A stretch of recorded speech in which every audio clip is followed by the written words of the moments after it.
What was the Jewish population pre-Holocaust, and how long it took to renew itself to the levels that we have today? Just ask yourself that question.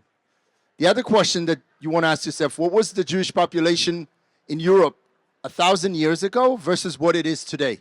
And you'll be very surprised of these answers and how they're relevant and related to what we're discussing today.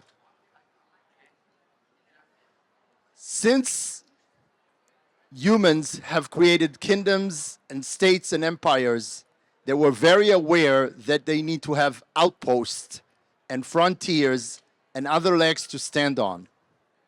Because they realized that if they only have their last line of defense, their little kingdom, okay, and something happens, that's too late. It is common to think of Israel as the frontier of the West, okay? But it's less common to think of the Jewish community as Israel's frontier from a safety perspective. In order to do that, in order to create frontiers, and in order to utilize them, you need a strategy, you need plan, you need resources, and you need to act. A very important demonstration of how this plays into effect is what happened to the European Jewish communities in the last 60 and 70 years.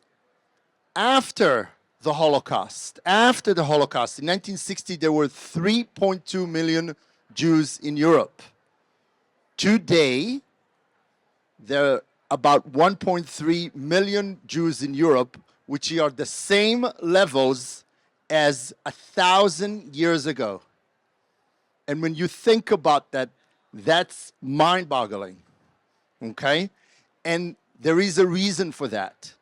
These communities were weakened and were affected not economically. The economics were actually good. There were other reasons, okay?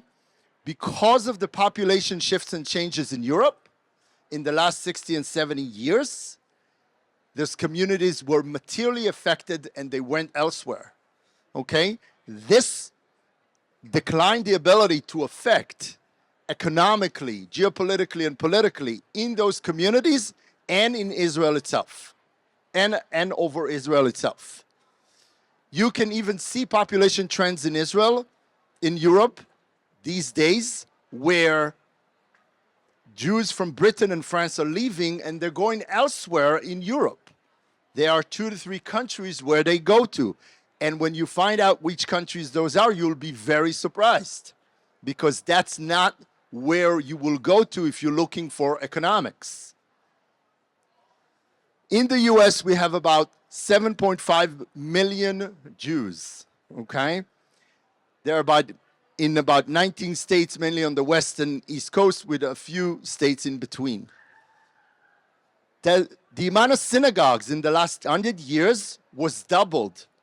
The amount of day schools, Jewish day schools, was increased in about 30% just in the last 25 years.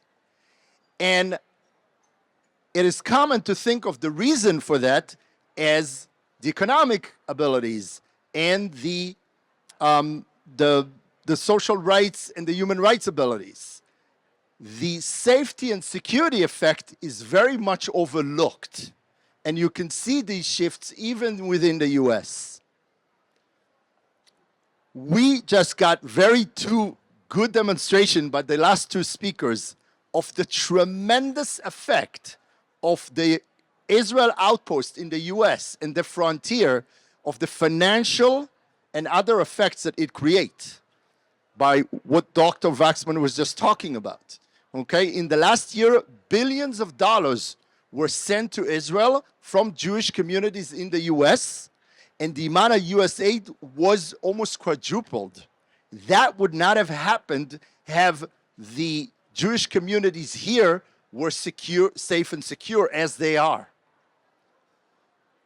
From a political standpoint, the ability to affect domestic changes in the US market is tremendous of what it does for Israel, okay? and from a geopolitical effect. You cannot underestimate the ability of the US to hold grounds for Israel in the United Nations and on the world stage against other actors. Okay? So the question is, are we taking things for granted? Are we taking security and safety for granted?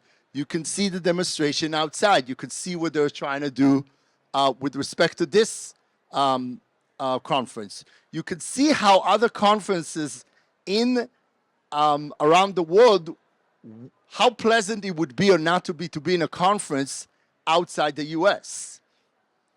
Are we putting enough thought and resources into securing Jewish communities here in the US? Those are questions we need to ask ourselves. Mainly, do we have a plan? Are we allocated resources correctly and from a priority standpoint? I can tell you that we are operating out of New York. We're one of the largest, if not the largest, operation that secure Jewish communities in the country. And we work in about 15 states. And after every attack, and definitely after October 7, we get an uptick in people who reach out to us, which is natural. But when you listen to them, what they want to do is very short-lived. It's not long-term planning. They just, when you listen to them, you understand very clearly that what they're trying to do is they're trying to quiet members' pressure and parents' pressure. They don't have a long-term plan. They don't want to reallocate priorities, resources in a prioritized manner. They don't want to really change what they do, okay? Are enough community members involved, okay? We tend to look at this matter as someone else's problem, okay? It's law enforcement problem. It's the executive director's problem. It's the head of security problem. It's not a community problem, okay? If we would have a much bigger buy-in from the community, we would have a much different result and a better plan and a better strategy and a better effect.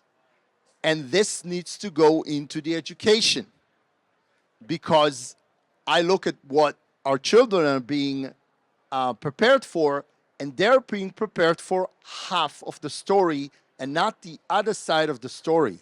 This needs to go into education plans, because when my 4-year-old sits in a Hebrew school, he's being taught about how everybody's nice. But what happens when someone is not nice, and that is not included in our education program? Okay? So the effects of how we need to look at it go multiple layers.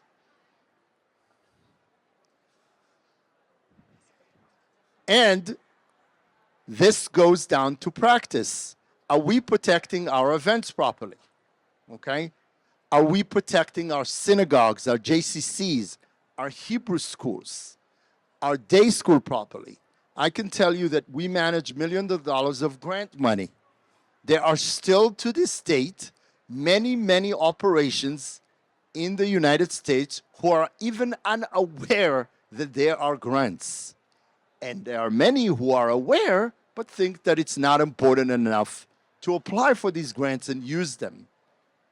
And we see this as an issue from a fiduciary standpoint, from a community standpoint, from a self-responsibility standpoint.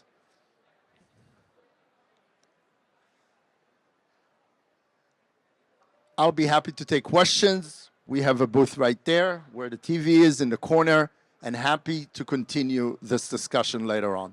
Thank you very much.